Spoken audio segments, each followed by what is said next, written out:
So according to the National Crime Records Bureau, that is the NCRB's most recent report, 2 young girls were sexually assaulted every day in the nation's capital during the last year. Well, knowing that the information originates from Delhi has made this ugly and repulsive news extremely numbing.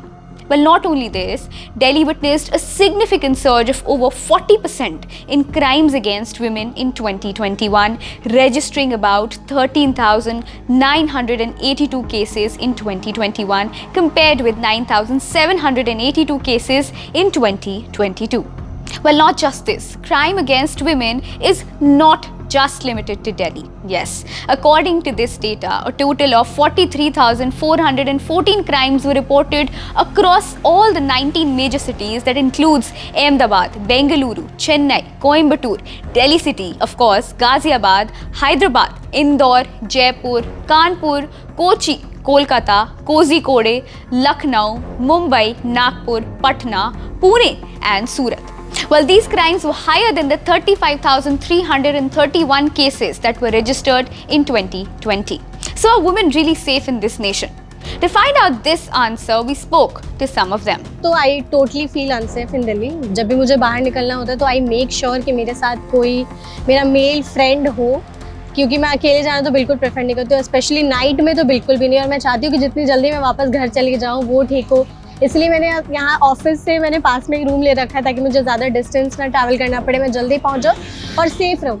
और यहाँ पे मैंने बहुत सी चीज़ें, incidents ऐसे देखे हैं, लोग भी ऐसे देखे हैं जो अजीब तरह से देखते हैं, घूरते हैं, बातें करते हैं। बहुत से लोगों ने कमेंट भी पास किए, तो इस वजह से तो आई डोंट, मतलब यहाँ आने से पहले मुझे कई लोगों ने बोला था कि संभल के रहना, देख के रहना। मुझे लगा चलो होगा, देख लेंगे, बट उन लोगों ने जो बात बोली थी ना वो यहाँ आकर के सच हो गई थी। तो नहीं, छोटे शहर में लड़कियाँ बिल्कुल भी सेफ नहीं है। लोग अपने बच्चों को बाहर घर से नहीं निकलने देते हैं। रात के 9 बजे के बाद तो बेसिकली वो चाहते हैं कि जाएँ तो साथ में ही कोई जाए, अकेले तो कभी नहीं घर से बाहर निकले।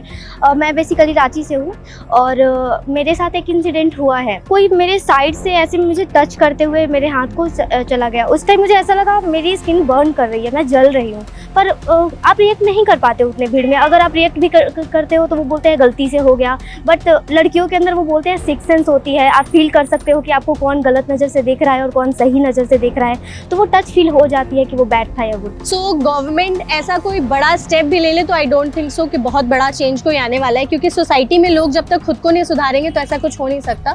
बेसिकली अगर वही है, जैसे कि आप कहीं से जा रहे हो, किसी ने कुछ बोल दिया, कोई कमेंट पास कर दिया, कुछ टच कर दिया ऐसा आपके किसी भी बॉडी पार्ट को, और अगर आप किसी की कंप्लेन करने जाओगे, एक तो आपको पता नहीं होगा वो कौन है, और उस मोमेंट में आप ऐसे पूरी तरह से हिल जाते हो ना कि समझ में नहीं आता कि हुआ क्या। आपको वो चीज़ को समझने में ही टाइम लगता है कि अच्छा मेरे साथ ऐसा कुछ हुआ। जब तक आप बोलोगे, बताओगे कौन है, कहाँ है, इतने बड़े शहर में कौन कहाँ है किसी ढूंढे, इससे तो आई थिंक टोटली इम्पैक्ट होगा, क्योंकि जिस तरह का हमारा मतलब हमारी कानून व्यवस्था है वो तो हम देखते ही हैं।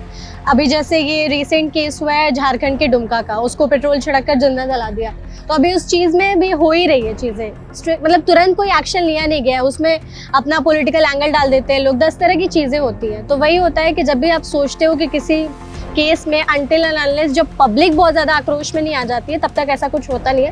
तो जब तक स्ट्रिक्ट रूल्स वगैरह नहीं बनेंगे, जो गवर्नमेंट की तरफ से, पुलिस की तरफ से चीज़ें नहीं होंगी, तो ऐसा कुछ सुधार होगा नहीं। तो हाँ, उससे तो होगा, बट हाँ थोड़ा टाइम लगेगा, क्योंकि यहाँ के लोगों का वही है, सुस्ती है लोगों में कि ठीक है चलो देखेंगे, कुछ होगा तो होगा, और उसी वजह से फिर लोग भी वैसा करते हैं और लड़कियों को ये सब झेलना पड़ता है। काफ़ी इफेक्ट पड़ता है। कुछ दिनों तक तो मैं काफ़ी डिस्टर्ब होती हूँ या डरती हूँ बाहर निकलने से, या मैं प्रीफर करती हूँ किसी के साथ निकलूँ या किसी का हाथ पकड़ के, एटलीस्ट उस जगह से जब जाती हूँ तो मैं कांप जाती हूँ, किसी का हाथ पकड़ करके ही जाना प्रीफर करती हूँ।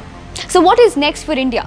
Does India really want to win this rate of crime against women or crime altogether, or we want to reduce this? What is your take on women's safety and crimes altogether in India? Do let us know in the comment section, while for more such informative videos, keep watching India.com.